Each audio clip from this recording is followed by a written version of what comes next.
যেভাবে আমাদের মাঝ থেকে চলে গেলেন হাদির মৃত্যু নিয়ে যা বলছে আন্তর্জাতিক গণমাধ্যম।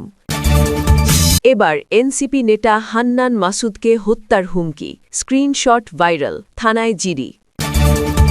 এবার ইউনূস সরকারের বিরুদ্ধে দেশ জুড়ে নতুন কর্মসূচির ডাক, শাহবাগে জড়ো হচ্ছে ছাত্র জনতা। এতক্ষণ শুনছিলেন সংবাদ শিরোনাম, এখন থাকছে বিস্তারিত।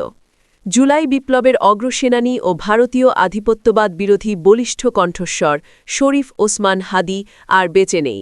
সিঙ্গাপুর জেনারেল হাসপাতালে চিকিৎসাধীন অবস্থায় বাংলাদেশ সময় গতকাল বৃহস্পতিবার রাত 9:30টায় তিনি ইন্তেকাল করেন।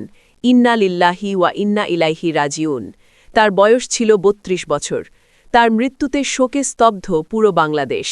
প্রধান উপদেষ্টা প্রফেসর মোহাম্মদ ইউনূস জাতির উদ্দেশ্যে ভাষণ দিয়ে ওসমান হাদির মৃত্যুতে গভীর শোক প্রকাশ করেন।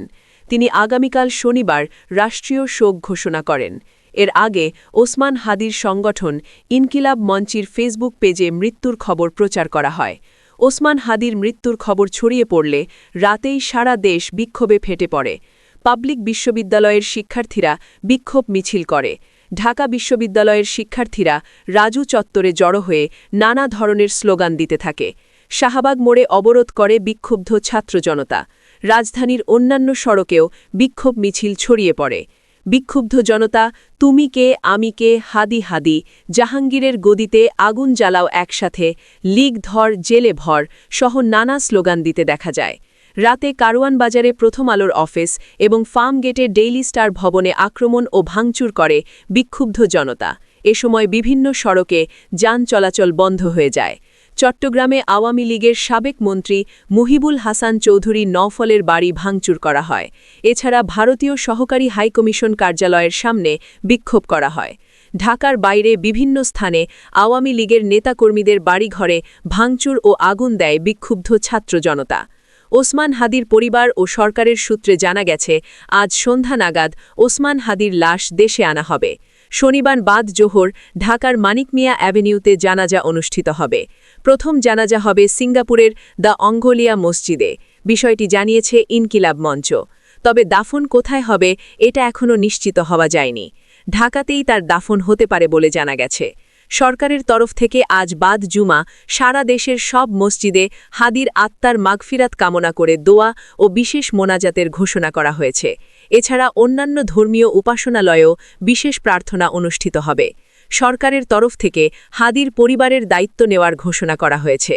গতরাতে জাতির উদ্দেশ্যে ভাষণে প্রধান উপদেষ্টা ড ইউনূস বলেছেন, শরীফ ওসমান হাদির হত্যাকাণ্ডের সঙ্গে জড়িত সব অপরাধীকে দ্রুত আইনের আওতায় আনা হবে এবং তাদের বিরুদ্ধে সর্বোচ্চ শাস্তি নিশ্চিত করা হবে।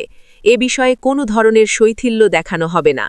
প্রধান উপদেষ্টা দেশবাসীকে ধৈর্য ও সংযম বজায় রাখার আহ্বান জানান। গত 12ই ডিসেম্বর দুপুর 2:30টার দিকে পুরানা পল্টনের বক্স কালভার্ট রোডে ঘাতকরা ওসমান হাদিকে গুলি করে। মাথায় গুলিবিদ্ধ অবস্থায় তাকে প্রথমে ঢাকা মেডিকেল কলেজ হাসপাতালে নেওয়া হয়। পরে সেখান থেকে তাকে নেওয়া হয় এভারকেয়ার হাসপাতালে। গত সোমবার দুপুরে উন্নত চিকিৎসার জন্য এয়ার অ্যাম্বুলেন্সে করে হাদিকে সিঙ্গাপুর জেনারেল হাসপাতালে পাঠানো হয়। এ সময় হাদির অবস্থা অত্যন্ত সংকটাপন্ন ছিল। গতকাল পরিবারের সম্মতিতে ওই হাসপাতালের চিকিৎসকরা সর্বোচ্চ ঝুঁকি নিয়ে তার মস্তিষ্ক থেকে গুলি বের করার জন্য অস্ত্রোপচার করেন, কিন্তু তাদের সব চেষ্টা ব্যর্থ হয়ে যায়। হাদি শেষ নিঃশ্বাস ত্যাগ করেন। ঢাকা ৮ আসনে সম্ভাব্য স্বতন্ত্র প্রার্থী ছিলেন ওসমান হাদি। তাকে প্রকাশ্য দিবালোকে গুলি করে হত্যাচেষ্টার এই ঘটনার পরপরই দেশে ব্যাপক উদ্বেগ তৈরি হয়। ভারতীয় আধিপত্যবাদের বিরুদ্ধে সর্বদা সোচ্চার এই নতুন নেতার ওপর সন্ত্রাসী হামলায় সারা দেশ বিক্ষুব্ধ হয়ে ওঠে। নির্বাচনের তফসিল ঘোষণার পরদিনই একজন সম্ভাব্য প্রার্থীকে হত্যাচেষ্টায় রাজনৈতিক অঙ্গন উত্তপ্ত হয়ে ওঠে। এদিকে গুলিবিদ্ধ হওয়ার মাসখানেক আগে হাদি হত্যার হুমকি পাওয়ার কথা প্রকাশ্যে জানিয়েছিলেন। গত মাসে নিজের ফেসবুক পেজে দেওয়া এক পোস্টে তিনি লিখেছিলেন, দেশি বিদেশি অন্তত 30টি নম্বর থেকে তাকে ফোন ও মেসেজ পাঠিয়ে হত্যার হুমকি দেওয়া হয়েছে। ওই পোস্টে তিনি আরও লেখেন, আওয়ামী লীগের খুনি সমর্থকেরা তাকে সার্বক্ষণিক নজরদারিতে রাখছে, তবে জীবননাশের আশঙ্কা সত্ত্বেও ইনসাফের লড়াই থেকে পিছিয়ে যাবেন না। আইন শৃঙ্খলা রক্ষাকারী বাহিনী ওসমান হাদিকে গুলিবর্ষণকারী হিসেবে নিষিদ্ধ ঘোষিত ছাত্রলীগের নেতা ফয়সাল করিম মাসুদকে দাউদ খান শনাক্ত করে, তবে ঘটনার পরপরই ওই আসামি ভারতে পালিয়ে গেছে বলে দেশের গোয়েন্দারা নিশ্চিত হয়েছেন। ঘটনাটি পরিকল্পনারই অংশ ছিল বলে জানতে পেরেছে আইন শৃঙ্খলা রক্ষাকারী বাহিনী। কয়েকটি গোয়েন্দা সূত্র জানায়, গত 12 ডিসেম্বর হাদির ওপর হামলার পর মোটরসাইকেল লুকিয়ে রেখে দ্রুত ঢাকা ছাড়ে সন্দেহভাজন ফয়সাল ও চালক আলমগীর শেখ। তারা একটি প্রাইভেট কারে করে প্রথমে ময়মনসিংহে যায়, সেখানে আবার গাড়ি পরিবর্তন করে আরেকটি মোটরসাইকেলে করে যায় সীমান্তে। এরপর শূন্যরেখা পেরিয়ে ভারতে পালিয়ে যায় দুজন। তারা দালালের মাধ্যমে সীমান্ত অতিক্রম করে। তবে তারা পুলিশ ও গোয়েন্দা সদস্যদের চোখ কিভাবে ফাঁকি দিতে পারল তা নিয়ে রহস্য তৈরি হয়েছে। এতে আর কোনো পক্ষ তথা দেশীয় কোনো অপশক্তির যোগসাজশ আছে কিনা তা খতিয়ে দেখা হচ্ছে। র্যাবের একটি সূত্র জানায়, দেশে যে কোনো স্থানে থাকলে তারা গ্রেপ্তার হতে পারে এই ভয়ে ভারতে পালিয়েছে। তবে তাদের সঙ্গে মোবাইল ফোন না থাকায় কোনো নেটওয়ার্কের মাধ্যমে তাদের শনাক্ত করা যায়নি। ওসমান হাদির উপর হামলার ঘটনায় এখন পর্যন্ত 14 জনকে আটক ও গ্রেপ্তার করেছে আইন শৃঙ্খলা বাহিনী। তাদের মধ্যে প্রধান সন্দেহভাজন ফয়সালের বাবা হুমায়ুন কবির ও মা হাসি বেগম, স্ত্রী শাহেদা পারভিন সামিয়া ও শালক ওয়াহিদ আহমেদ সিপু রয়েছেন। ফয়সালের বাবা মা এরই মধ্যে আদালতে স্বীকারোক্তিমূলক জবানবন্দি দিয়েছেন। জাতীয় নাগরিক পার্টির সিনিয়র যুগ্ম মুখ্য সমন্বয়ক এবং নোয়াখালী 6 আসনে শাপলাকলি প্রতীকের প্রার্থী আব্দুল হান্নান মাসুদকে হত্যার হুমকি দেওয়ার অভিযোগ উঠেছে। এ সংক্রান্ত কয়েকটি স্ক্রিনশট সামাজিক যোগাযোগ মাধ্যমে ছড়িয়ে পড়েছে, যা নিয়ে এলাকায় ব্যাপক প্রতিক্রিয়া সৃষ্টি হয়েছে। ভাইরাল হওয়া স্ক্রিনশটগুলোতে দেখা যায়, মেসেঞ্জারে ইসরাত রায়হান অমি লিখেছেন, আব্দুল হালিম আজাদকে গ্রেপ্তার করার চেষ্টা করা হলে হান্নান মাসুদ সহ সংশ্লিষ্ট নেতাদের উত্তর অঞ্চলে চলাচল হারাম করে দেওয়া হবে এবং নেতাকর্মীরা কঠোর প্রতিক্রিয়া দেখাবে। তিনি ওই বার্তাটি সংশ্লিষ্ট নেতাকে পাঠানোর কথাও উল্লেখ করেন। হাদির মৃত্যু নিয়ে যা বলছে আন্তর্জাতিক গণমাধ্যম।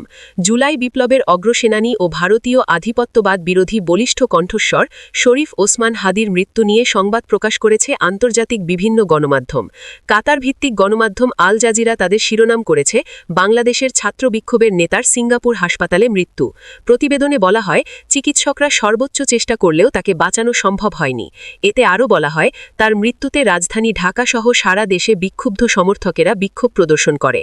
হাদির মৃত্যুর পর বাংলাদেশে বিক্ষোভ নিয়ে সংবাদ প্রকাশ করেছে ভারতের বেশিরভাগ গণমাধ্যম। এনডিটিভি তাদের শিরোনাম করেছে, ছাত্রনেতার মৃত্যুর পর বাংলাদেশ উত্তাল, গণমাধ্যমের কার্যালয়ে আগুন। টাইমস অফ ইন্ডিয়ার প্রতিবেদনে বলা হয়, হাদির মৃত্যুর পর উত্তাল হয়ে উঠেছে বাংলাদেশ। বিভিন্ন স্থানে ভারত বিরোধী বিক্ষোভ হয়েছে। দ্য হিন্দু শিরোনাম করেছে, তরুণ নেতা হাদির মৃত্যুর পর বাংলাদেশে সহিংসতা, গণমাধ্যম কার্যালয়ে আগুন। আনন্দবাজার তাদের শিরোনাম করেছে, রাতভর বিক্ষোভ বাংলাদেশে, ভাঙচুরের পর অগ্নিসংযোগ সংবাদপত্রের অফিসে। বাংলাদেশের বিভিন্ন স্থানে হামলা ভাঙচুরের খবর প্রকাশ করেছে তারা। পাকিস্তানের গণমাধ্যম জিও টিভির খবরে বলা হয়, তরুণ নেতার মৃত্যুতে বাংলাদেশে ব্যাপক বিক্ষোভ হয়েছে। এছাড়া আরও বিভিন্ন গণমাধ্যমে বাংলাদেশ পরিস্থিতি নিয়ে খবর প্রকাশ করা হয়েছে।